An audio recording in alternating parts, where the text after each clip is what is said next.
First, We're going to record you. fantastic. So I just read two articles this morning that I thought were super telling. Both of them were surveys with some responses back. One was from Realtor.com and one was from Redfin. The survey from Realtor.com, they surveyed 1,300 people across the country. 65% of those people that they surveyed are planning on selling their home in the next 6 months. Wow. 65%. 26% of those 1,300 are thinking of selling their home within the next year. Just something to think about, guys. That's like 80% of the market right there, or higher, based on this 1,300 number. Now, granted, that's not everybody, in the country, and that's right, John. Right, focusing on the top of the funnel. What was the percent over the next 2 years? Yeah, so over the next 6 months, it's 65%. And then within the next 12 months, it's 26%.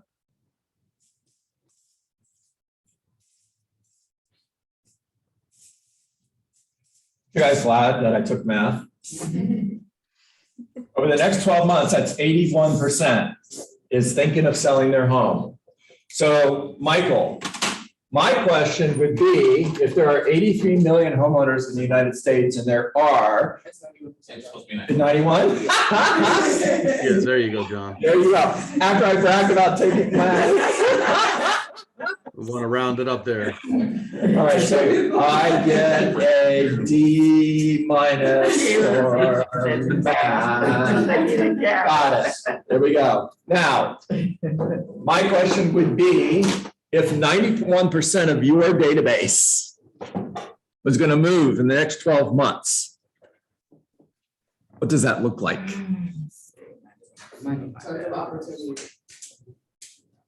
And I know it all sounds exciting, guys, and I just want to take it with a grain of salt. They only surveyed 1,300 people, but it's telling. It really is telling. Sure it is. Yeah. The other thing that I read, the article from Redfin talked about inflation. Now, this is going to kind of counteract this conversation. 29% of people that are thinking about buying are delaying. 24% are moving up their plans to buy. And 11% are completely getting out of the market. It's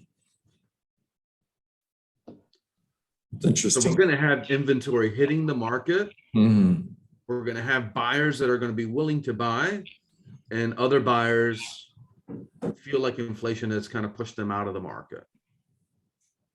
Now, one of the articles said something that I've been talking about for months, right? Why are people selling today? Well, they want to take advantage of the higher pricing, and their life situation has changed. They're either downsizing or upsizing. Those are our sellers, right? Because they're still going to combat us with the question of where we're going to move to. So you got to have those people that have that life change and want to take advantage of the market. And I don't think I'm saying anything new. I think you guys all know this information already, but it's just a reminder, right, that we know what we're talking about. Yeah. So, Michael, that's awesome information. Thank you for sharing that. I agree. What just struck me when I heard that was that, we talk about a lot that when the market shifts, you have to be really skilled in order to maintain business. And what I'm hearing is, usually we're talking about sellers. And what I'm hearing is we have to be really skilled with buyers to talk them through this market and help them understand why they need to buy now and continue to buy and invest in real estate long-term, instead of just looking at it as a short-term investment or not getting taken advantage of in this current market. That's so awesome. Good job, Kim. I agree. Michael, that was super valuable. You still have the floor. I know you had something else you wanted to share. Yeah, and I think this will be valuable for the team as well as for me as well. Can you briefly explain to us again what an 8x8 looks like? Yeah. I could do that gladly. Sure, of course. And before I do that, I just want to make sense of what I drew on the whiteboard up here, because unless I do, it doesn't make any sense whatsoever. History repeats itself. Write that down. It definitely repeats itself in the real estate market. Absolutely. If you look at real estate over the last 40 years, the market goes up, the market comes down. It always does.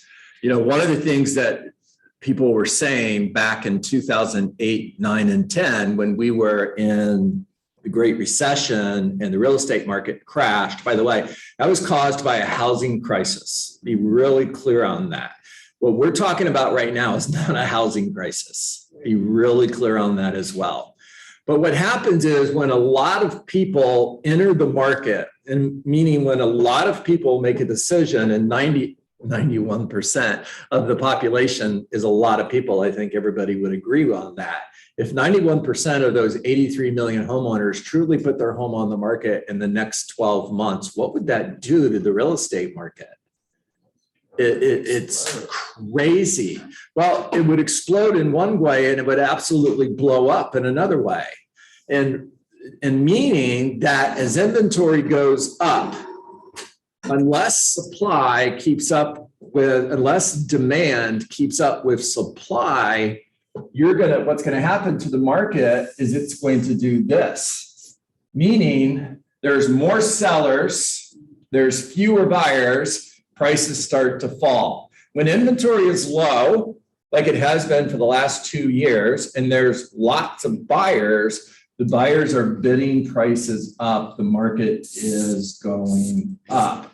When that shifts, then the opposite happens. Inventory goes up, the amount of buyers that are in the market to buy a home goes down, and now sellers are competing with one another to attract buyers, which means sellers are dropping their price in order to sell their home. And when that happens, prices start to fall. In 2004, 5, and 6, I was selling real estate and the market was very similar to the market you've been in the last 2 years. Very similar. And then spring of 2006, April to be exact, you could see the market change.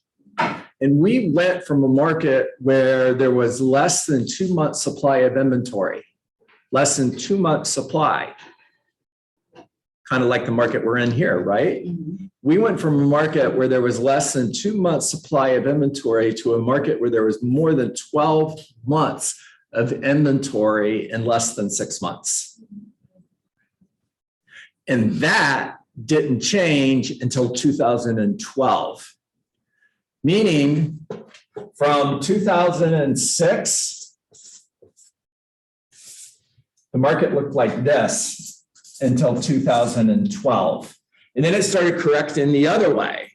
And since 2012, prices has been going up as the market has been getting better and better. It'll change again. Now, to Michael's question, April is 8 contacts from you to your database in 8 weeks. It's 8 contacts in 8 weeks. Think of it like this. You've got a database. This is straight from the MREA. And by the way, this is what I was going to talk about today. So thank you, Michael, for the great lead-in to this conversation. You build a database starting with your sphere of influence. That's everybody that you know, everybody who knows you and knows you're in real estate. That's the definition of sphere of influence. Just because you know somebody and they know you doesn't mean they're part of your sphere of influence. If they don't know you're a real estate agent, then you're a secret agent. Don't be a secret agent. Let the world know that you're a real estate agent. So Maria, you meet somebody new. You're knocking on doors and you talk to a homeowner, circle prospecting conversation. Good morning. My name is John Dietz. The reason I'm in your neighborhood today is a home in your neighborhood recently sold, which is great news. And our challenge now is we still have buyers that are looking for great homes like yours. And I was just curious, who do you know that might be thinking of selling their home? Script, write it down. Now, you get into a conversation with that homeowner, whether they're ready to sell or not, doesn't matter for this conversation. You're meeting somebody new. Up until this point, that person is a haven't met. In other words, you haven't met them yet. You're at a party and you have you're at a conversation with somebody at that party. Hey, by the way, my name is John. Can I ask your name? Juanita, nice to meet you. By the way, I'm a real estate agent and I like to keep my friends and family members updated on the market. That simply means that I send them interesting information on the real estate market once a month, and I call every 3 or 4 months just to check in.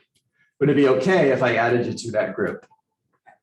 Yes, so now Juanita is no longer a haven't met, she is a new met. She goes into my database as a new met. Now, my next goal is to create top of mind. Name a soda. Coke. Coke. There it is. Sprite. Anybody else? Pepsi. Do we have any Mountain Dews in the room? No. Okay. If you go to Ohio, you're going to hear Dr. Pepper. For whatever reason, people in Ohio love Dr. Pepper. Don't know why. But that's their soda.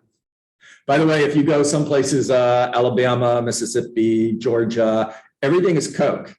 Somebody will order, you order a Coke and they'll ask you what kind. Mm-hmm. Oh, yeah. Because Coke means soda. It could also mean Sprite. So can I have a Coke, please? What kind would you like? Sprite. Okay. Don't believe me? Try it out. I promise you that's what they do. When I was growing up on the west coast of Florida, it was the same thing. I'm going to go get a Coke. Meant any kind of soda. All right, that was a bunny trail. Now, if you ask me, name a soda, I'm going to say Diet Coke. If you say, John, name another soda, it's Diet Coke. It's the only soda that exists for me. Now, I want you to be the Diet Coke of real estate. In other words, Maria, if I talk to somebody who is in your database and I say, do you know any good real estate agents? I want to hear Maria. She's the bomb. You don't want to talk to anybody other than Maria. Now, how do we create top of mind? Well, we create top of mind using an 8x8. And an 8x8 simply means week 1, I'm going to make a phone call. Week 2, I'm going to send my resume. In other words, why would they want to hire me? This is just a bullet point list of who you are as a real estate agent, right? It's your elevator speech. I'm a local market expert. I am the local economist of choice. I am a master at marketing properties in order to attract the right buyers to the right properties, because that takes skill. You can't just market any property to everyone because not everyone is not a buyer for that particular property. And you have to know how to attract those buyers in order to market the property effectively. This is demonstrating that you know what you're doing. Remember, the 3 questions that every seller is asking themselves, write it down, are, do you care about me? Can I trust you? And do you know what you're doing? Well, when you have conversations like this, you're demonstrating that you know what you're doing. Yes or yes? Yes. All right. So it's your elevator speech. Why would they want to hire you? Week 3, send them a market update. Now, in Command, that's called a neighborhood nurture. And you can set that up to go out twice a month automatically, which means you're not sending it. Command is doing it for you. Week 4, I'm going to make another call. Now, these calls are check-in calls. They're care calls. John, Forward conversations. Yes, Shirley. your personal note for week 3. You missed that one, the personal note. Thank you So for now- that. Personal, handwritten personal note. Thank you, Shirley. So handwritten personal notes are super powerful. Write in a blank note card. It's not branded. It doesn't say Keller Williams. It doesn't have your name on it. Mom doesn't send you a birthday card from Mom Inc. She sends you a normal, just unbranded birthday card. So it's an unbranded card, and it's just simply, hey, Juanita, John Dietz just wanted to say that I appreciated talking with you the other day, and I look forward to the opportunity of working with you in the future. Make it a great day, John. That's it. It's just to get your name in front of them. People love getting personal notes, and they'll hang on to it. I had a lady call me one time, and she said, I'm in town for the weekend, or I flew down because my father recently passed away. We need to sell his house. And we're going through the house and we're cleaning it up. And I found a card in one of his drawers. It was a personal note that you had written him with your business card in there. And it must have been important to my father. You made an impression on him. So I want to work with you. Nice. Can you come talk to me about what you could do to get this house sold? Now, I don't even remember sending the note. When I got to the house, I thought, I don't ever remember being in this house. I don't know if I was. But I wrote this man a personal note. It made an impact on him. I promise you, if you send me a personal note, it makes an impact on me. 20 years of getting 100 personal notes a year from real estate agents all over the country. I keep every single one of them. Got a box with thousands of personal notes in it. They're important to me. All right, week 5.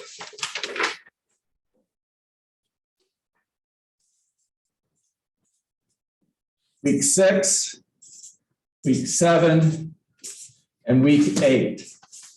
And Shirley, I love that you have taken notes from the last time we talked about this, because I'm totally doing this top of mind. And to be honest with you, I don't remember exactly what I told you last time. Here's the bottom line. It doesn't have to be the same thing every time. In other words, it could be another market evaluation. It could be another neighborhood nurture. It could be another personal note. It could be another phone call. The point here is you're communicating with them once a week for 8 weeks. Now I'm going to skip ahead to week 8 because this is super important. Week 8 always includes a phone call. In other words, hey, Michael, John Dietz, Keller Williams Realty, thank you for taking my call. Script, write it down. Following up as promised. Script, write it down. Why is following up as promised an important thing to say when you're calling someone on a follow-up call? Hervé, it's John Dietz with Keller Williams Realty. Following up as promised. Thank you for taking my call. Why is that important? Builds Building trust. trust. Because they don't call back. They just forget. They just don't follow up. So Builds trust. builds trust. Do most real estate agents do a great job of following up? Say no. No. Matter of fact, it's the #1 complaint. If you surveyed homeowners that have worked with a realtor, Juanita, when you and I were meeting yesterday, you mentioned that you've had experience working with real estate agents in the past. Yes. And you also mentioned that it wasn't a great experience. No. Right. You think that surprised me? No. If you survey homeowners that have worked with a realtor in the past, their #1 complaint is we don't follow up. Matter of fact, we do a really bad job of following up. You'll hear things like, so-and-so listed my house They put a sign in my front yard, and then I never heard from them again. Matter of fact, they didn't call for months. And when they did call, they wanted a price reduction. So imagine a market where homes are not selling in less than 30 days. It's taking 3, 4, 5 months to sell. And that homeowner never hears from their agent for 3, 4 months. And then they finally call. And the call is to get a price reduction. Now you're the homeowner. How do you feel about that? Not good. Not good. Thank you. That's the right answer. John, also by you saying that word, you can't, there's certain things you can control and there's certain things you can't control. However, what you can control is that you can keep your promises. Good. There you go. So Yeah. that, you by know, saying that word, it subliminally is staying in that person's mind that promises and that agent's name, they will always associate those two together. love it. Thank you, Victoria. Y4C2Ts, right? Commitment in all things. Because I said I would. It's so simple. So Jonathan, John Dietz with Keller Williams Realty, following up as promised. Thank you for taking my call. Role play with me, Jonathan. Sorry, start over. Yeah, so Jonathan, it's John Dietz with Keller Williams Realty, following up as promised. Thank you for taking my call. Sure. Yeah, I just wanted to check in. It's been about 8 weeks since you and I met. I think I was knocking doors and I knocked on your front door, didn't I? Yeah, you did. Yeah, and I've sent you some market updates in the last 8 weeks and a few other things. And we've just checked in from time to time. And I just wanted to check in today and let you know how much I appreciate the opportunity to earn the right to be your real estate agent. Yeah. So quick question for you, Jonathan, before I let you go. I'm going to stay in touch with you. I'll send you market updates once a month. I'll call every 3 or 4 months just to check in. And I'm just curious, if you knew of anybody that was thinking of buying or selling a home, would you consider referring them to me? Yeah, definitely. Okay. Why is this important? This is important because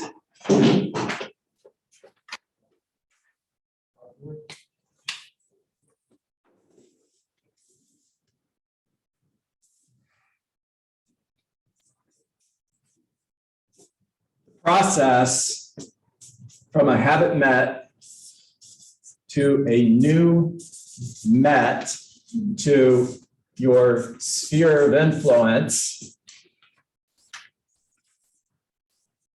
You communicate with using a 36 touch smart plan to opportunity, meaning someone is thinking of selling their home or they're thinking of buying a home or they know somebody who's thinking of buying or selling a home. All begins with a new MET being added to your database, creating relationship using an 8x8 so that when they think of real estate, they think of you, followed up by a 36 touch smart plan communication that's systematic. If it's not systematic, you won't do it, which leads to those 83 million people that are in the top of the pipeline, and 91% of them are going to sell their home in the next 12 months. If I can add one person a day to my new MET database, and I'm working 250 days a year, that's 50 weeks, 5 days a week, then I've added 250 people to my database. Yes or yes? Yeah. Now I'm communicating with them 8 times in 8 weeks in order to move them to my sphere of influence. Yes or yes? Yeah. Now I'm communicating with them 36 times in order to build a relationship, in order to provide service, in order to bring value to them with every conversation that I have. Notice I haven't said anything about in order to get a sale. That's a side effect of providing service. And let's just say 10%, not 91%. Let's say 10% are gonna move in the next 12 months. 10% of 250 people in your database is what? 25. There, I get a C+ for math now. That's 25 closed sales a year from now. If the average commission was $10,000, that's $250,000 in gross commissions. Yes or yes? Yes. And if I told you, hey guys, listen to me. If you will follow a plan, I promise you, if you'll follow it to the letter, a year from now, you will make an additional $250,000. How many of you are in? I'm really, if you don't raise your hand, I'm going to be worried. I really look to see if you participate, right? In Gonzalo, we just had this conversation yesterday because it's the hardest part for me as a leader is I know this is true. I know that I know that I know that I know that I know that it's true. And then I'll have real estate agents who say, I'm not hitting my goals. And I'm looking for that silver bullet. I'm looking for the quick fix. I'm going to go here, or I'm going to do this because I'm not hitting my goals. And all they have to do is build a database. Feed it every day. Communicate with their database in a systematic way, and then service all the leads that come your way. You see, Millie, if I build a relationship with you, and I've been communicating with you, building a relationship, bringing value to those conversations. I am the source of information for you for all things real estate. And 2 years from now, 3 years from now, you decide to sell your home. And some other real estate agent is sending you postcards every month in the mail. But they never call, they never talk to you. They haven't provided any value to you whatsoever in the last 3 years.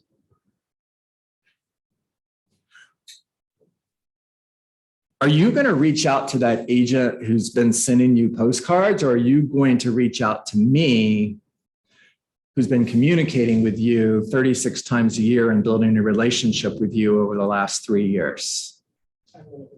With me. Yeah. Nobody can steal your clients from you if you do this. No one can. They are your clients. Now, here's another number that I want you to take. Take 182,000. I'm not going to try to do this one in my head. Take 182,000, multiply it by 300. Somebody give me that number. 54.6 million. 54.6 million people. Why did I have you do that? Here's why. If 182,000 Keller Williams agents would get their app, which is command on your phone, that's all it is, would get your website on their phone. If 182,000 Keller Williams agents would do this, 54.2 million people in the United States are not looking at Zillow any longer. That Zestimate thing, screw that.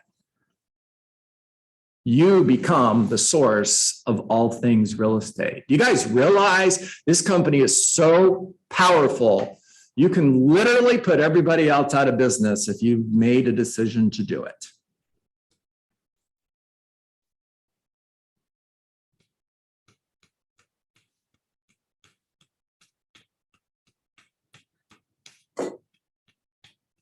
Michael Topo, how was that?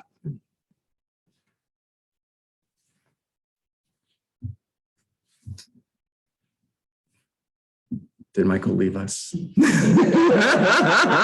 man, I gave you 2 thumbs up. Okay, all right. Guys, talk to me. What did you hear? What questions do you have? What ahas did you get? Michael, are you on sample by any chance? A Mustang just went by at about 140 miles an hour.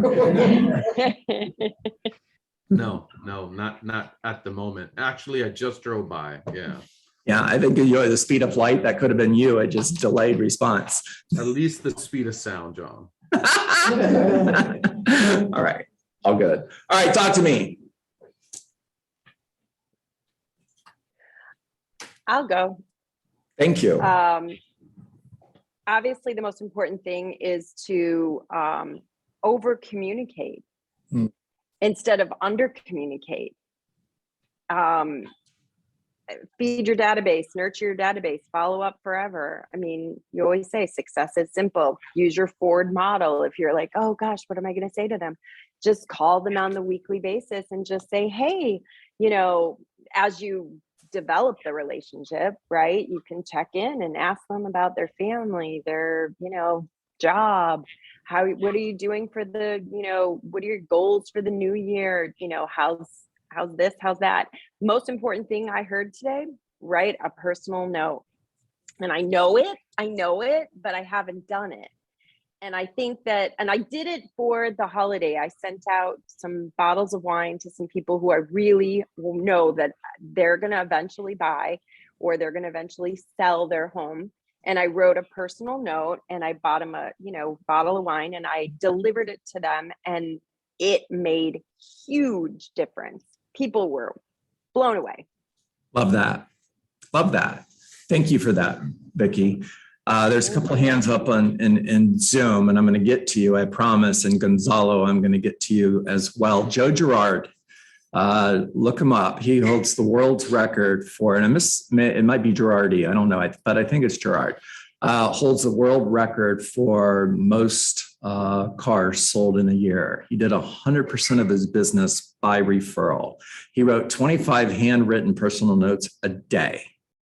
25 handwritten personal notes a day. And when I say he holds the world's record, this guy was selling like 5 to 10 cars a day. It was a ridiculous number. And he didn't take floor time. He wasn't one of those people who walk around outside and chase you when you're looking at cars to ask you if you want to buy a car. 100% of his sales were by appointment. And he did it by writing personal notes. That time is kind of like this time. In other words, if he can, you can. Gonzalo. I'm going to add, you have to keep the flow of touching people, and you never know which piece is going to touch them the most. For example, is 2 years ago, I door knocked in a community. That community gets postcards, door hangers, emails. And I called a lady yesterday and I said, hey, how are you? Happy New Year. Here, a market update. I said, hey, Gonzalo with Travel Williams. He says, I know who you are. I get your holiday card every year. So she didn't remember the emails, the door hanger, the postcards, and she remembered the holiday card. Love that. So I was like, wow. Good to know. Super important. That is good to know. Really nice job. Diane Schuster. Hey, so I just wanted to, I was flashing the Sharpie because it's like such a simple thing, but I started using these for the notes. But more important than that, I think for me, and you know, I'm not going to be dramatic here, but I think for anybody actually, when you go through a series of unfortunate events, it makes you appreciate what you are getting here and now, if this is where you're at. And what I mean by that is, like, you know, the people on the Zoom, the people in the room right now, you're here for a reason. You chose to be here. And if you don't take advantage of this information or this wealth of information and use it, we take it for granted, thinking it's going to just happen, but it's not. And I'm learning that the hard way. Because you see, I've been down and I feel like I'm way behind in everything I have to do. But you see, had I been more prepared and done a little more proactive, work, I could have been prepared for a time like this in my life. And and I mean, that's with unfortunate events, one after the other over a span of 3 to 4 weeks. So be proactive. And if you're going to do this, do it. If not, then you're not in the right place. Thank you, Diane. Powerful, really powerful. We're either in adversity, heading towards adversity, or coming out of adversity. It's part of being on the planet, right? And Diane, what I would say to you is this too shall pass. I do not deny my current situation. I deny its finality. The reality is there. The finality is not. This too shall pass. Got this. So I turned the camera around because I wanted everybody in Zoom to be able to see how many amazing agents we have in the room. And then for all of you who are in the room, I wanted you to be able to see there's a total of 35 of you that are a part of this today between in the room and on Zoom. That's amazing. You get 35 real estate agents to show up for a coaching conversation at 9 o'clock on a Tuesday morning is absolutely humbling. Right, Clarissa? Yeah. Amazing. Super proud of you guys. Juanita, I keep coming back to you. I hope you're okay with that. Yes, of course. Good. Thank you for that. Yesterday, we talked about training, right? And then we talked about looking for a real estate company that provided training. And we talked about the difference between training and great training. And one of the questions that I asked you was, they talked about the training they were going to offer. Did they show you? No. Right. So how are we doing so far? Fabulous. Yeah. Thank you. Thank you. All right. I have another hand up. Victoria, I see you, my friend. Talk to us. Hi, I would just like to, Diane, thank you so much for saying what you said. I just wanted to kind of respond. I think one thing that 2020 has taught us, and I think we all felt it when it really hit, and I think we were kind of reminded again, just as we transitioned from 2021 into 2022. I myself had a plan. I'm a planner. I'm a control person. I had a specific, John's going, okay. And he also knows what's happened to me in the last, couple months. And I too have had the similar things that I didn't specifically happen to me. It happened to my family, and it got hijacked. And I think one thing that what happened in 2020 that I realized is, having that plan A and having a better plan B, is really important. And knowing that shift is really important. And knowing that, in our real estate business, that whatever is working for us, we have to have that alternative for what's happening for us, because we don't know what's going to happen. We don't know what's going to, shift us at any given moment, whether it's personally or in our business. And I have been humbled, completely humbled by the things that have happened in the last 3 or 4 weeks. That has definitely pivoted me to act differently. And so I definitely will keep you in my prayers and know that there are alternatives to keep us going in our business, and that 2020 has taught us to alternatively keep us going because we had to shift. Love it. Victoria, I'm proud of you. You know that. And I'm just honored to be your friend. Thank you for your friendship. Thank you for being on this journey with me. And it is a journey, right? And one of the things that you've heard me say many, many times, and this isn't mine, I stole it from Andy Andrews. We are on a journey with a destination that is assured. All of us.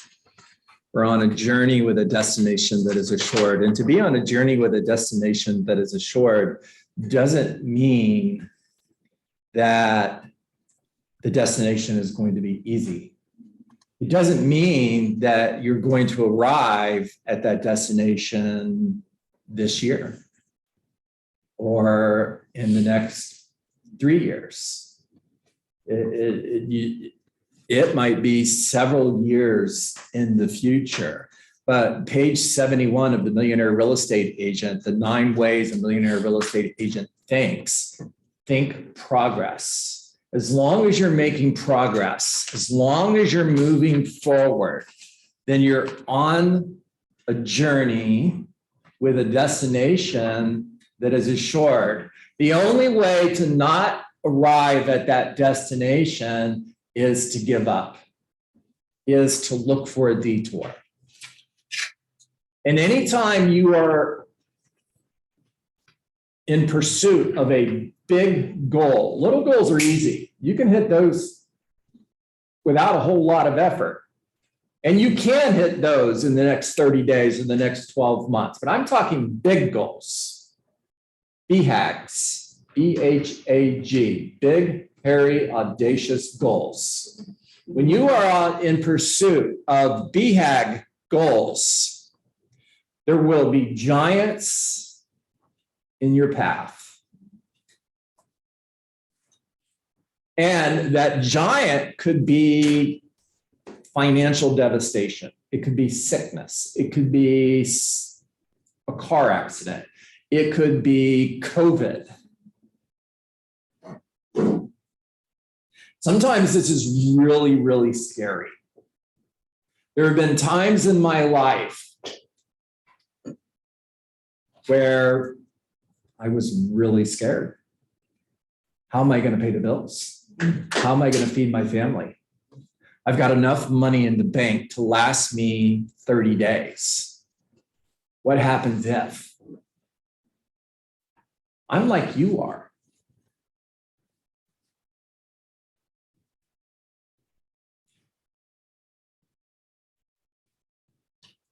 One of the reasons that it's important to be a part of a group like this is because the journey is better when you take someone with you.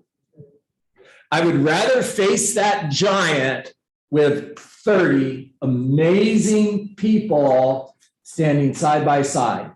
Absolutely. Bring it on. Yes. We've got this. You can't stop us. Then go on that journey by myself. John, let me tell you, we're so grateful and blessed that we have you as our leader to get us through and to guide us. Yeah. John, I just, thank you, Vicky. I just want to say thank you for your words, because I am in the same spot that you just mentioned, and I am so thankful to hear that. Thank you. Yeah. You guys know my story. I'm not going to tell you. You've heard it enough. But I've lost everything more than one time in my life. And I've been humbled to the point where I don't look at things the same way anymore. I don't. And I'm grateful that God has given me an opportunity to be in the position that I'm in. I'll close with this. I'm grateful for second chances. Right? If I got what I deserved, I wouldn't be here talking to you right now. I'm grateful for grace. Amen.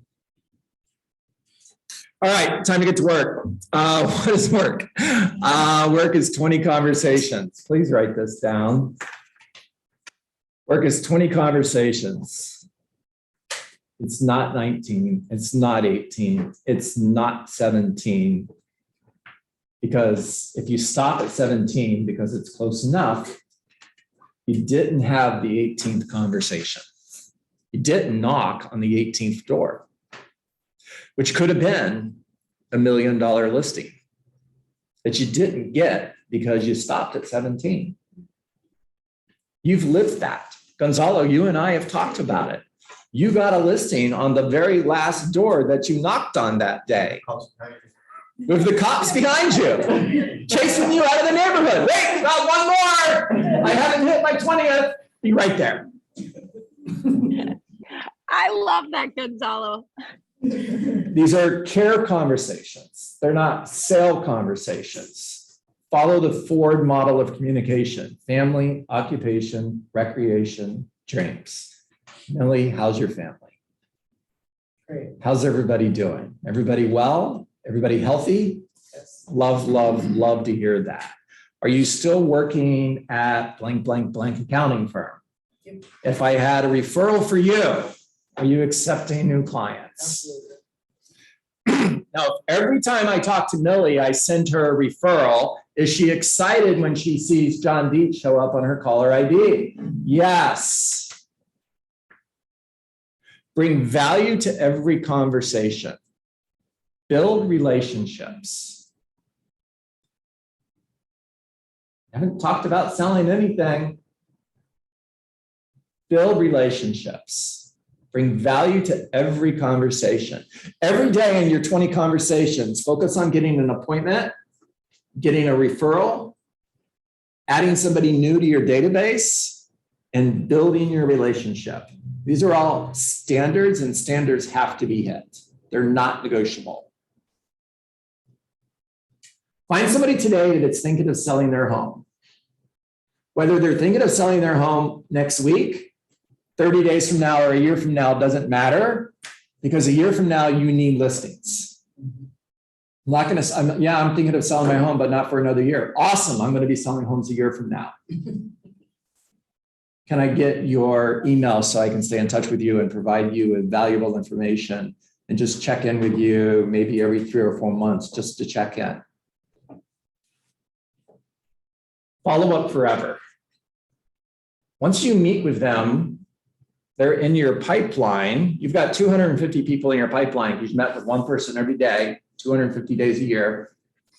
And then you follow up forever because you reject rejection.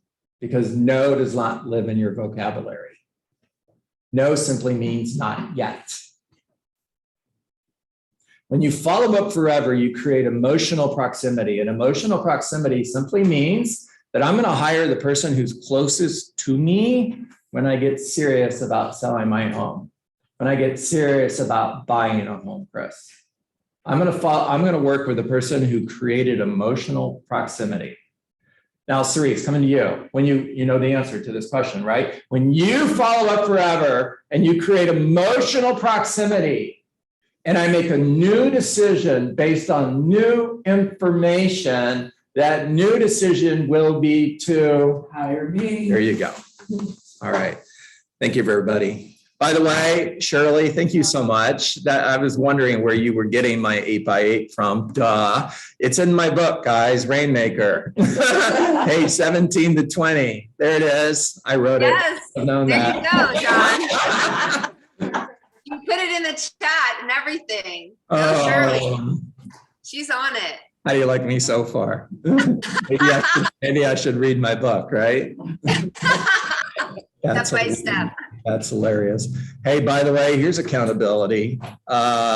Is Life a Lottery Ticket will be finished by 2022 and published by the end of the year. It's the next book.